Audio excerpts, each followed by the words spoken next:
Hey mate. What are you watching, lad? It's Outer Banks. I love Outer Banks. Hope for life. Outer Banks, what is that? Anyway, I love the surfing scenes. I know, Hopes love surfing. I think we should try it. Yeah, but we need to know what is surfing really is first. Okay then, let's watch this video that I found on YouTube. Okay then. It's Amir and Armin's video. I've never heard of them. Just watch it. Assalamualaikum and peace be upon you. Today, we Amir and Amin are going to tell you about what is surfing. But first, we need to tell you about the amazing history of surfing. Surfing history. So, the first surfing references were found in Polynesia. Cave paintings from the 12th century show people riding on waves. Polynesians brought surfing to Hawaii, and the sport went viral. Surfing in Hawaii wasn't only a sport, but also an important part of the religion. The tree choice was vital and religious rituals were practiced during the surfboard shaping. The ceremonies served as protection and to secure the god's goodwill. Everybody surfed, men, women, children and kings. But there was a strict rule system that regulated who could surf on which spot. Having said all of this, what exactly is surfing, Amir?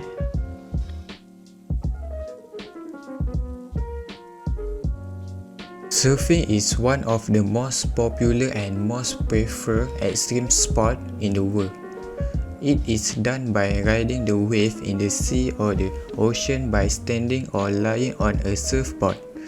This extreme sport, which is thought to have originated in the southern hemisphere in ancient times, was a necessity rather than entertainment or a hobby. It was also used as a way to return to the shore from the ships originally. Then surfing became a hobby with time and it became an official sport in 1920. Everything in this world got their own rules. Because surfing is an extreme sport, it also must have their own rules and guidelines as well. Yes, that is right. There is more to surfing than simply catching a wave and standing up. Surfers have a universal idea about the rules that come with catching a wave, and this is called surf etiquette. Here is a list of basic do's and don'ts in surfing. The first rule is right of way, which means if you are catching a wave on the right hand side of its peak and a surfer to the left of you intends to catch the same wave, this surfer has priority and you must get out of their way. Next up is do not drop in. Don't disrupt another surfer's path on the wave by taking off on the same wave in front of him. Dropping in someone is extremely annoying, and not to mention, it is dangerous as well. Next is don't snag. Don't paddle around another surfer in order to position yourself to get the right of way for a wave. This is incredibly frustrating. You also are not allowed to throw your board, and you need to always communicate what will you do. It is important that your communication remains positive so that you do not lose the respect of other surfers in the water. And lastly, give respect to earn respect, because respect is large in the surfing community. And you have to earn it by following this some simple surf etiquette. That's all about the rules. Now, let's take a look at surfing types. There are a lot of surfing types, but today we will only going to take a look on 3 types of surfing. So now let's take a look on 3 types of surfing. Here we got kite surfing, wing surfing and wave surfing. Let's start with kite surfing, shall we? So, kite surfing is a wind-powered water sport that uses a kite and a boat to propel you across the water. Although the name includes surfing, kite surfing does not need waves. The wind is the only force needed to power you along.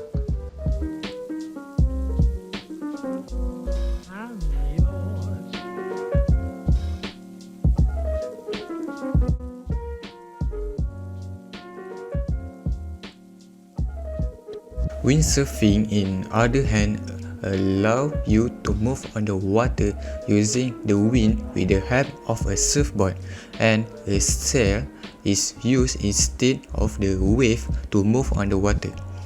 The wind will slowly begin to fill your sail.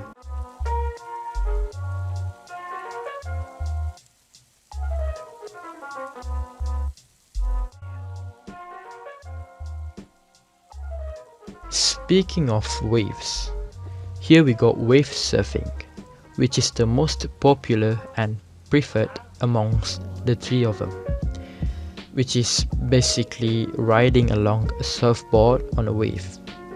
You should not lose your balance while standing on the surfboard and on the water.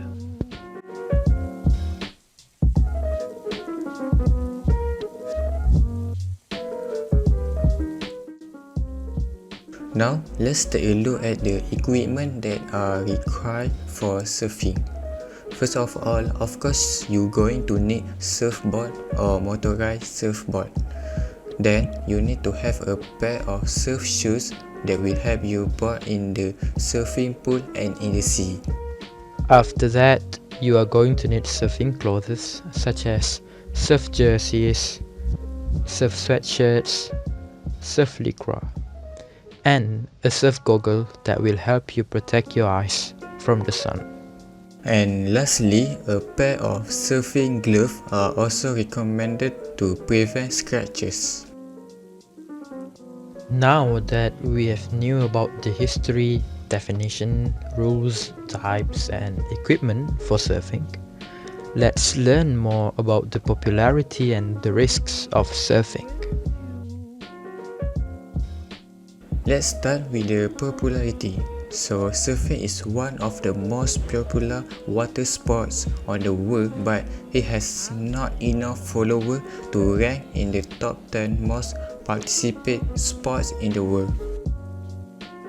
Well, according to the Surf Industry Manufacturers Association, or SIMA, and Surfing Australia, the worldwide surfing population is estimated at between 17 million and 35 million surfers. Here, you can see a graph on how many surfers are there on 4 continents. But in our opinion, it is hard to predict a bright future for surfing as a global sport, because there are 2 events will help make it an attractive physical pastime: the Olympic Games and the rise of the surf pool movement. Yes, because not everyone watched the surfing events in Tokyo 2020. But if only 1% of the audience saw the 40 surfers, the numbers of viewers would be 35 million. So, what if it's more than 1%? Surely there'll be more people watching it.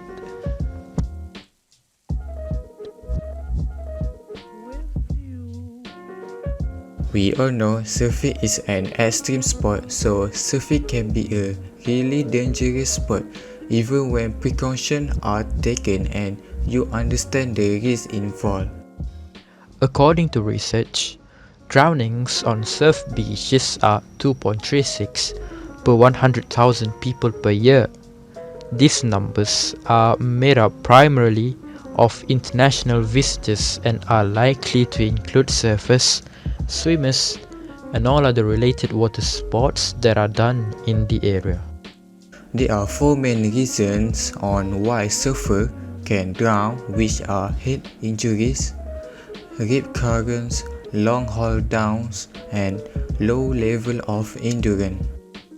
You can also look at the pie chart where there are also other causes of surfing injuries, such as surface surfboard, other surface surfboard, ocean floor, waves, or even marine animals.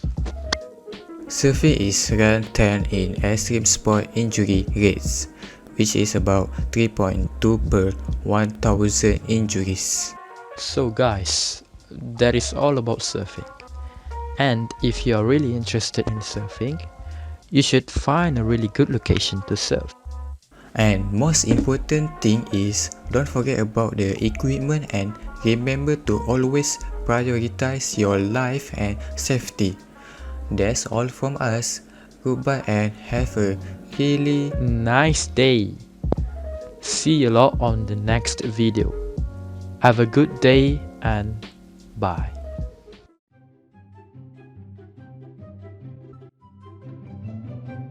So that's what surfing really is. By the way, do you have any idea on the best places for surfing? For Malaysia I think it should be Sherating, Pahang, Bataburok, Terengganu, Tanjung Balao Beach, Desaru, Johor. I think we should go there one day. Yeah, but we need to finish our schoolwork first because school is reopening soon. You are absolute right, mate.